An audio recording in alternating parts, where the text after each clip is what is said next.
नाशिकमधलं भोंदू अशोक खराचं प्रकरण ताजं असतानाच नाशिकमध्येच आणखी एक प्रकरण उघडकीस आलंय।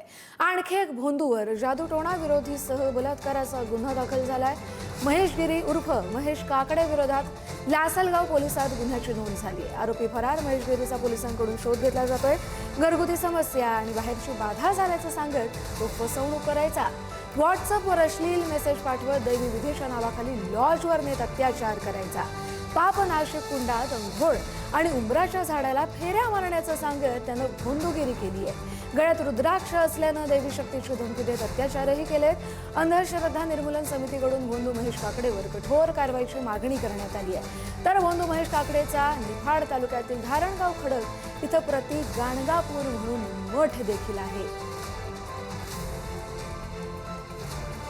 कुटुंबात कुठलाही त्रास असू द्या, त्या त्रासाचं जर खरोखर जर आपल्याला निवारण करायचं असेल तर येणाऱ्या दत्त जयंतीला म्हणजेच येणाऱ्या मंगळवारी 26 तारखेला या ठिकाणी 9 वाजता येऊन हे या ठिकाणी ब्रह्मा विष्णू आणि महेश या असे 3 रुद्राक्ष धारण करा आणि जीवनातला कुठलाही त्रास असू द्या त्याचं 100% या ठिकाणी येऊन निवारण होईल। हे ब्रह्मा विष्णू आणि महेश तपश्चर्येमध्ये सिद्ध केलेले रुद्राक्ष धारण करा आणि हे रुद्राक्ष धारण करून आपल्या जीवनाचं खऱ्या अर्थानं जीवन सार्थक करून घ्या। आपल्या जीवनाचं तर होईलच उद्धार, पण आपल्या आत्म्याचा सुद्धा उद्धार झाल्याशिवाय राहणार नाही, हे लक्षात घ्या। भोंदू अशोक खराच्या प्रकरणानंतर राज्यामध्ये अनेक ठिकाणी महिलांच्या लैंगिक शोषणाचे प्रकार समोर येत आहेत।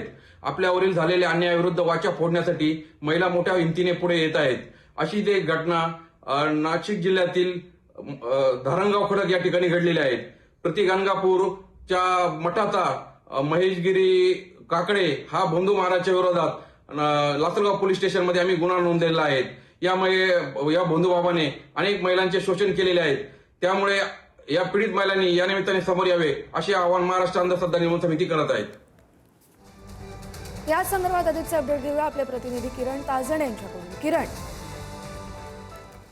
कस्तुरी, ज्या पद्धतीने आपण बघतोय की अशोक खराचं प्रकरण समोर आलेलं असताना आणि ते प्रकरण ताजं असताना नाशिक जिल्ह्यातच हा जो धक्कादायक प्रकार आहे तो समोर आलेला आहे। नाशिकच्या निफाड तालुक्यातील धारणगाव खडक या ठिकाणी प्रति गाणगापूर म्हणून एक मठ या बाबानं सुरू केलेला होता।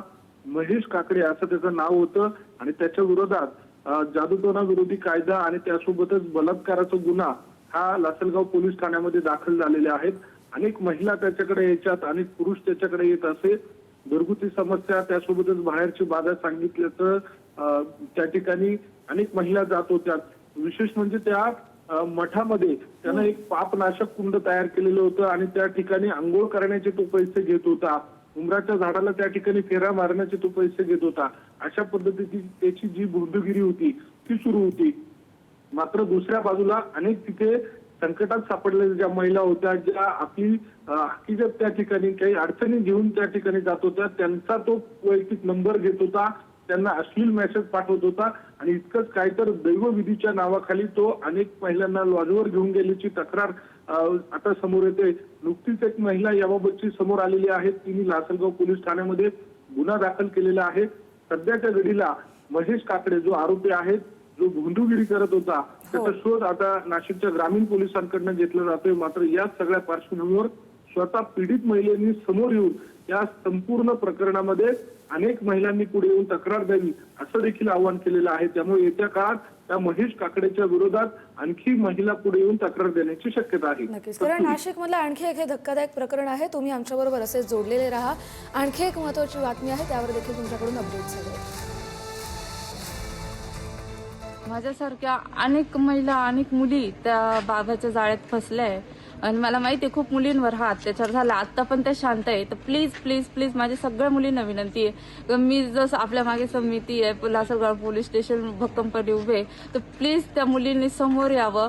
तुमचं कोणत्याही प्रकारचं नाव येणार नाही, तुम्ही फक्त समोर यावं आणि तुमच्यावर जो अन्याय झालाय ना तो इथं तुम्ही दाखल करा त्या बाबाविषयी, जेणेकरून खूप मुलींचे आयुष्य वाचतील। आणि अजून पण असे जे गोरगरीब लोक तिथं जात आहे अंधश्रद्धेखाली जे फसताय त्यांना मदत होईल। प्लीज त्या मुलींची मदत करा आणि ज्या मुलींवर अन्याय झालेले त्यांनी या इथे एकदा फिर्याद द्या, प्लीज द्या।